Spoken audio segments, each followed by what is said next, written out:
Bismillahirrahmanirrahim. Assalamualaikum warahmatullahi wabarakatuh. Teman-teman sekalian, kita hari ini akan lanjutkan sharing dan konten tentang libatin Allah. Konten libatin Allah ini sebetulnya konten tentang ilmu akidah dan ma'rifatullah, ilmu tentang yakin kepada Allah dan bagaimana cara bersandar dan bergantung kepada Allah Subhanahu wa taala dengan lebih mengenal kebesaran Allah, baik sifat-sifat Allah, nama-nama Allah, kekuasaan Allah, dan seterusnya. Sehingga dengan kita belajar ma'rifatullah ini, kita jadi tahu bagaimana harusnya kita berinteraksi dengan Allah. Kaifa nata'amal ma'allah fi hayatina. Gimana cara kita melibatkan Allah dalam kehidupan kita sehari-hari. Kenapa penting sekali melibatkan Allah dalam kehidupan kita sehari-hari? Karena sesungguhnya manusia itu tidak bisa hidup hanya dengan mengandalkan dirinya. Orang kalau misalnya cuma mengandalkan dirinya, maka hidupnya akan banyak zalal. Zalal itu banyak trouble, banyak mentoknya. Karena kita ini dhaif, kita ini halu'a, kita ini ajula, kita ini banyak keterbatasannya. Bahkan cenderungnya manusia itu rugi. Sebagaimana yang kita sering ulang-ulang ayatnya, innal insan lafi khusr. Manusia itu pada dasarnya banyak merugikan diri sendiri, kecuali kalau dia beriman kepada Allah, artinya dia bergantung kepada Allah, illal ladzina amanu, dan seterusnya. Makanya belajar melibatkan Allah itu sesuatu yang sangat darurat ya, sesuatu yang sangat penting dalam kehidupan kita. Kalau kita pengen ada keajaiban dalam hidup kita, atau pengen dikasih jalan keluar ketika kita mentok, atau kita pengen meraih hal-hal yang kita anggap mustahil. Kenapa? Karena kata mustahil itu hanya berlaku untuk kita, tidak berlaku untuk Allah, karena Allah ala kulli syai'in qadir. Banyak hal yang bagi kita itu jauh, tapi bagi Allah dekat. Bagi kita itu besar, tapi bagi Allah itu kecil. Bagi kita itu mahal, bagi Allah itu murah. Bagi kita itu tinggi, nggak terjangkau, bagi Allah itu rendah dan sangat mudah gitu. Bagi kita sulit, bagi Allah itu mudah. Jadi kalau kita hidup hanya dengan mengandalkan diri kita, banyak hal yang akan kita hadapi dengan hanya berkeluh kesah. Tapi kalau kita hidup dengan melibatkan Allah, justru kita akan menjadi orang yang optimis. Lalu ketika kita dapat masalah, kita sabar. Kalau kita dapat nikmat, kita syukur. Dan itulah hakikat dari kebaikan hidup seseorang, antara sabar, syukur, karena kedua-duanya adalah khair. Kedua-duanya adalah kebaikan bagi dia. Pada episode kali ini saya akan mencoba untuk berbagi dengan teman-teman sebuah hikmah. Hikmah itu kalau dalam bahasa Arab kata para ulama artinya al-isabah fil qawli wal amal. Baik atau tepat dalam ucapan dan tepat dalam perbuatan. Jadi orang yang hakim, orang yang ahli hikmah itu ucapannya itu tepat. Jadi pas gitu, ucapannya itu mengena, ucapannya itu sesuai dengan kadarnya, tidak berlebihan, tidak juga kurang. Itulah orang yang hikmah atau hakim. Nah, di antara orang-orang yang hikmah itu nanti kita juga mengenal namanya Luqmanul Hakim. Di dalam Al-Quran ada suratnya, yaitu surat Luqman. Nah, ada banyak sekali hikmah yang disampaikan para ulama tentang bagaimana cara kita melibatkan Allah, dan hikmah ini pasti diambil dari Al-Quran dan hadis yang kemudian dibahasakan ulang dengan bahasa para ulama.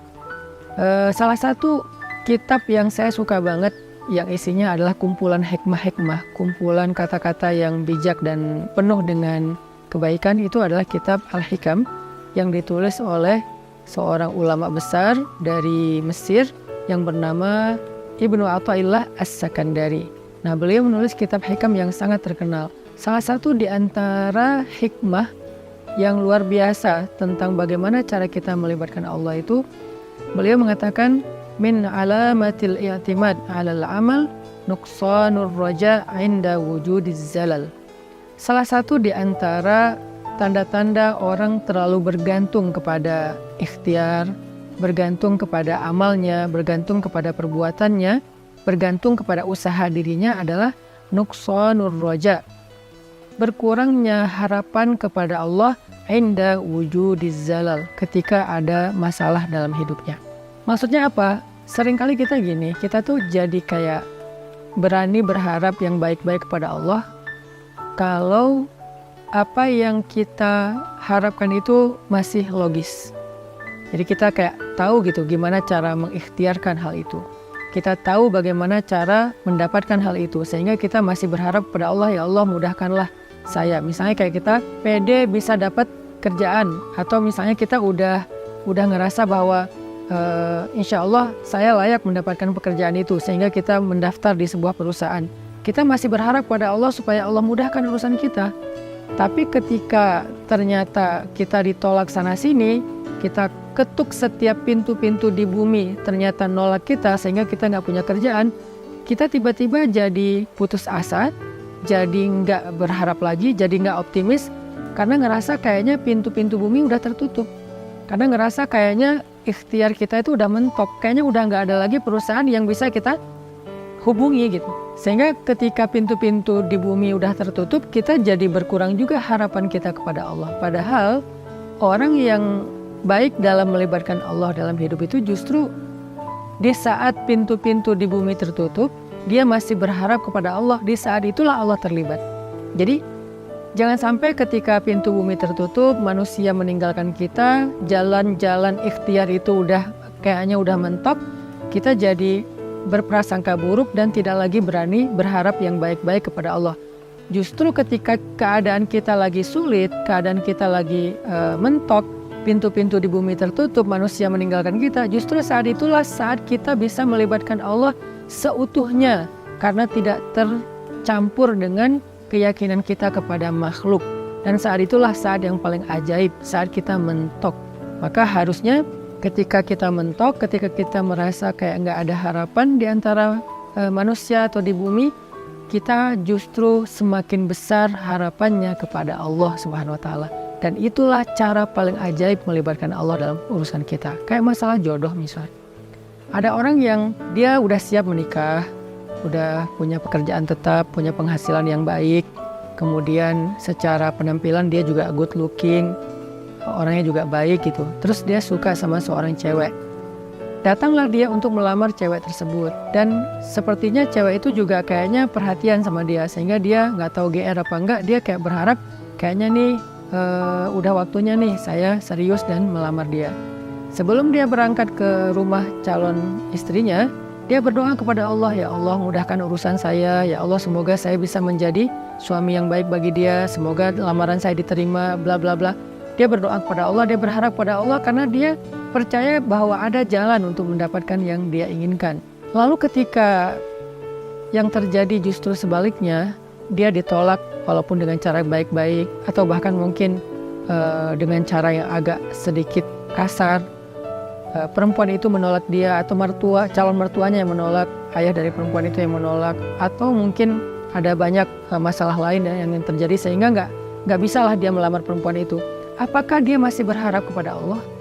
Kalau dia sudah tidak lagi berharap pada Allah, berarti selama ini dia sebetulnya lebih bergantung kepada ikhtiarnya, kepada usahanya daripada kepada Allah. Makanya tidak terjadi keajaiban. Bukan begitu cara melibatkan Allah. Justru ketika lamarannya ditolak, saat itulah dia bisa mengandalkan Allah seutuhnya. Karena tidak bisa lagi mengandalkan good looking, gak bisa lagi mengandalkan mapan, gak bisa lagi mengandalkan ikhtiar-ikhtiar manusiawi. Saat itulah dia seutuhnya bisa mengandalkan Allah, dan itulah cara melibatkan Allah untuk mendapatkan keajaiban dalam hidup. Sehingga jangan berputus asa dan jangan nyerah. Kalau nggak bisa mengetuk pintu hati manusia, maka ketuklah pintu rahmat Allah Subhanahu wa Ta'ala. Dan Allah lah yang membolak-balikan hati.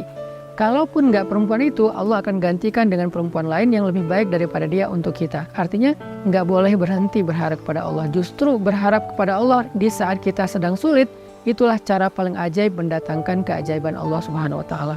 Ada nasihat dari kisah Nabi Yusuf alaihissalam di dalam surat Yusuf, ketika Nabi Yakub meminta kepada anak-anaknya mencari Nabi Yusuf dan mencari adik mereka yaitu Bunyamin. Nabi Yakub bersabda, "Ya bani yadhhabu fatahassasu min Yusuf wa akhihi fatahassasu min يوسف وأخيه ولا تيأسوا من روح الله إنه لا ييأس من روح الله إلا القوم الكافرون. Wahai anak-anakku, kata Nabi Yakub, pergilah dan carilah kabar tentang Yusuf dan saudaranya itu Bunyamin. Dan janganlah kalian berputus asa dari rahmat Allah, dari pertolongan Allah, dari campur tangan Allah, dari keajaiban di sisi Allah. Sesungguhnya tidak ada yang berputus asa dari rahmat Allah kecuali orang-orang yang mengingkari kebesaran Allah, orang-orang yang tidak beriman. Jadi ciri di antara orang yang beriman itu tidak berputus asa. Dan kalimat putus asa ini tidak akan muncul kalau tidak ada zalal, tidak ada masalah, kalau nggak mentok. Nggak mungkin dong kita berputus asa sementara jalan masih terbuka lebar, segalanya masih normal, semuanya masih sesuai prediksi kita. Itu nggak ada alasan kita berputus asa. Justru alasan berputus asa itu ketika kita punya masalah, mentok, trouble, error, bla bla bla. Justru saat itulah kita rentan dengan putus asa. Nah, orang yang beriman di saat itu justru mereka bertambah yakin kepada Allah. Tidak menjadi orang yang yai'as, menjadi orang yang berputus asa atau yusi'udzan billah, mereka berburuk sangka kepada Allah. Wa tadhunnuna billahi dzunun, kalian berprasangka kepada Allah dengan prasangka yang tidak pantas. Kenapa? Karena orang beriman tidak pernah berhenti berharap kepada Allah yang baik-baik. Bahkan ketika ada masalah paling berat dalam hidupnya, saat itulah dia semakin berharap kepada Allah dan semakin bergantung kepada Allah. Dan saat itulah keajaiban Allah terjadi. Coba renungkan firman Allah di dalam surat An-Naml ayat 62. Bismillahirrahmanirrahim. Amman yujibul muttarra idza da'ah أَمَّنْ يُجِيبُ الْمُضْطَرَّ إِذَا دَعَاهُ وَيَكْشِفُ السُّوءَ وَيَجْعَلُكُمْ خُلَفَاءَ الْأَرْضِ أَإِلَٰهٌ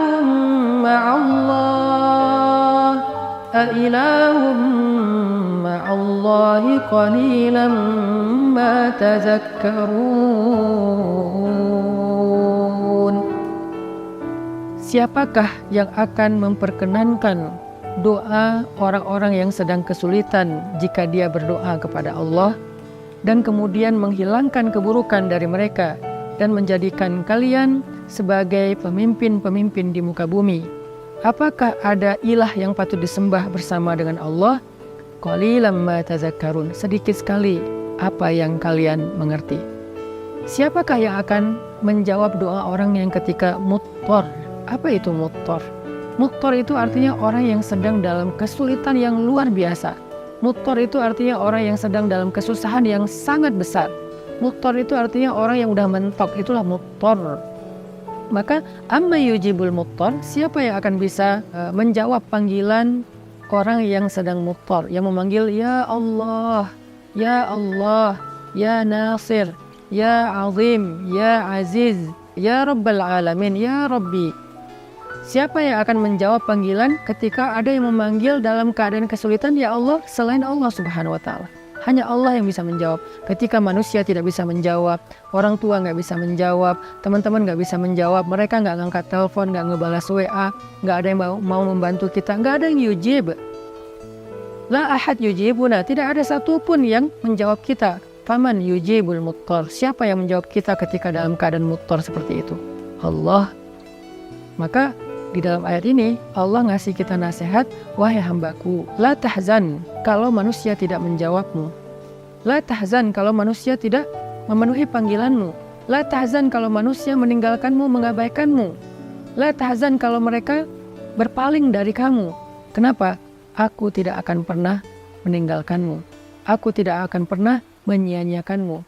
Wadduha wal laili idza saja ma wadda'aka rabbuka wa ma qala. Ma wadda'aka rabbuka wa ma qala. Tuhanmu tidak pernah meninggalkanmu dan tidak benci kepadamu, wahai hambaku, walaupun kamu pendosa sekalipun. Ada 3 kondisi di mana seseorang itu doanya tidak ada hijab dengan Allah. Salah satu di antara 3 kondisi itu adalah ketika orang ini terzolimi. orang yang terzalimi, walaupun dia pendosa, walaupun dia ahli maksiat, walaupun dia orang yang selama ini jauh dari Allah, tapi ketika dia dalam keadaan terzalimi, dalam keadaan susah, dalam keadaan dianiaya, dia berdoa, doanya nggak ada hijab dengan Allah loh. Walaupun dia selama ini nggak pernah sholat, walaupun selama ini dia nggak puasa, walaupun selama ini dia nggak berhijab, walaupun selama ini dia nggak pernah buka Al-Quran, walaupun selama ini dia nggak pernah mengingat Allah, tapi dalam kondisi ketika dia muttar, terzalimi, susah, maka tidak ada hijab antara dia dengan Allah ketika dia berdoa. Kenapa? Itulah istimewanya keadaan ketika orang terzalimi atau muttar. Allah nggak ngelihat dia puasa atau enggak, Allah nggak ngelihat dia sholat apa enggak. Yang Allah lihat dia memanggil Allah atau enggak. Makanya hati-hati kata Nabi dengan doa orang yang terzalimi. Walaupun orang yang terzalimi ini ahli maksiat, kalau dia terzalimi lalu dia berdoa kepada Allah, doanya nggak ada hijab. Sehingga Allah berfirman, amma yujibul muttar, siapa yang menjawab orang-orang yang sedang susah ketika dia memanggil Allah, idza da'ah wa yakshifus su', lalu Allah menghilangkan kesusahan darinya, bahkan Allah menjadikannya sebagai pemimpin. Artinya Allah berikan kepada dia kemuliaan, kekuasaan, dan segala kebaikan-kebaikan dalam hidup. Siapa? Allah. Masih ingat nggak dengan kisah seorang laki-laki solih yang melakukan perjalanan, lalu di tengah jalan dia dirampok. Karena di zaman dulu itu kan banyak perampok atau begal di tengah jalan. Ketika dia dirampok, dia bilang kepada perampok itu, wahai rajul, wahai laki-laki, ambillah apa yang kalian inginkan, biarkan aku kembali kepada keluargaku, kepada anak dan istriku, mereka menungguku. Kata perampok ini, adapun harta-harta ini sudah pasti bisa kami ambil, tetapi berikutnya yang kami inginkan adalah membunuhmu. Kamu tidak akan bisa melanjutkan perjalanan. Maka laki-laki ini pas tahu bahwa dia nggak punya harapan untuk meloloskan diri, dia udah dipegang sama mereka, tinggal dipenggal, dia bilang, kalau begitu beri saya waktu sebentar saja untuk sholat 2 rakaat, setelah itu lakukan apa yang kalian inginkan. Karena bagi para pembunuh 2 rakaat sholat itu nggak lama dan bukan sesuatu juga yang berat, ya kata mereka, ya udah sholat aja 2 rakaat, tapi aksir, sholatnya pendek-pendek aja, nggak usah panjang-panjang. Akhirnya dia pun sholat 2 rakaat. Ketika dia sholat 2 rakaat, dia bingung, habis baca Al-Fatihah dia baca ayat apa lagi. Yang terlintas di dalam pikirannya cuma ayat ini. Kebenaran dia hafiz Al-Quran, walaupun dia hafal 30 juz, dia nggak tahu mau baca surat apa setelah Al-Fatihah. Kecuali surat inilah yang terlintas di dalam benaknya, sehingga dia baca setelah Al-Fatihah dengan suara lirih berbisik, amma yujibul muttar idza da'ah wa yakshifus su', dan seterusnya. Kemudian setelah dia membaca ayat ini, dia ruku, dia sujud. Ketika dia rakaat kedua juga dia membaca ayat yang sama, karena dia nggak ingat ayat yang lain. Ketika dia sujud terakhir, dia mendengar suara ada orang mengendarai kuda datang ke arah mereka. Tiba-tiba suara teriakan orang yang sedang dipukul. Lalu setelah itu kuda itu menjauh pergi, dan ketika dia bangkit dari sujudnya, dia tahiyat, dia salam. Selesai dia salam ke kiri, dia ngelihat para perampok-perampok itu dalam keadaan telah terkapar dan dalam keadaan tidak bernyawa. Kemudian setelah itu dia bertanya kepada laki-laki yang mengendarai kuda, ya fulan, man ant? Siapa kamu? Siapa kamu? Orang itu menjawab, aku adalah utusan dari Zat yang mendengar dan menjawab panggilan orang yang memanggilnya. Aku adalah utusan Zat yang menjawab orang yang memanggilnya, yang menjawab siapa yang dalam keadaan susah yang memanggil dia, yaitu utusan Allah Subhanahu wa taala. Akhirnya orang ini pun selamat dan membawa hartanya kembali ke kampungnya. Ini salah satu contoh kisah yang sangat terkenal di antara kisah-kisah para ulama. Bagaimana ketika kita mentok, ketika kita nggak punya jalan ikhtiar, ternyata justru saat itulah saat terbaik kita berharap pada Allah, saat terbaik kita berbaik sangka kepada Allah, saat terbaik kita melibatkan Allah dengan husnuzon dan roja, dan saat itulah saat terbaik untuk mendapatkan keajaiban dalam hidup kita. Yang terakhir, kisah 3 orang yang terkurung di dalam gua. Mereka sedang melakukan perjalanan, terjadi badai, akhirnya mereka berlindung di dalam gua. Ini terkenal juga kisahnya dengan riwayat hadis yang sahih. Ketika mereka terkurung di dalam gua, tiba-tiba batu gua itu menutup gua karena terjadi kayak longsor, batunya menutup mulut gua. Dalam keadaan seperti itu mereka takut kehabisan udara dan mereka nggak bisa makan dan seterusnya, mereka terjebak. Tiba-tiba masing-masing berdoa dengan tawasul kepada amal-amalnya di masa lalu. Ada yang bertawasul dengan birrul walidain, ada yang bertawasul dengan sifat amanah dan adil, ada yang bertawasul dengan sifat takwa meninggalkan dosa. Sehingga singkat cerita, setelah mereka meminta kepada Allah dan bertawasul dengan amal-amal mereka, mulut gua itu terbuka, batunya bergeser dan mereka pun selamat. Kenapa ini bisa terjadi keajaiban kayak gini? Mereka udah mendorong batu itu tapi tidak sanggup.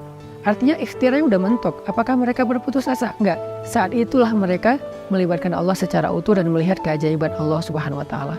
Maka kembali kepada hikmah dari Imam Ibnu Athaillah As-Sakandari, min alamatil i'timad 'alal amal nuqsanur raja' inda wujudiz zalal. Di antara ciri-ciri orang yang masih bergantung kepada perbuatannya, ikhtiar dan usahanya adalah berkurangnya harapannya kepada Allah ketika terjadi masalah dalam hidupnya. Maka jangan pernah berkurang harapan kita kepada Allah. Justru ketika kita punya masalah dalam hidup dan kita ngerasa tidak ada jalan di antara jalan-jalan di bumi, kita menjadi lebih berharap kepada Allah dan yakin dengan jalan-jalan yang lebih baik yang ada di langit, insya Allah. Barakallahu fikum. Wassalamualaikum warahmatullahi wabarakatuh.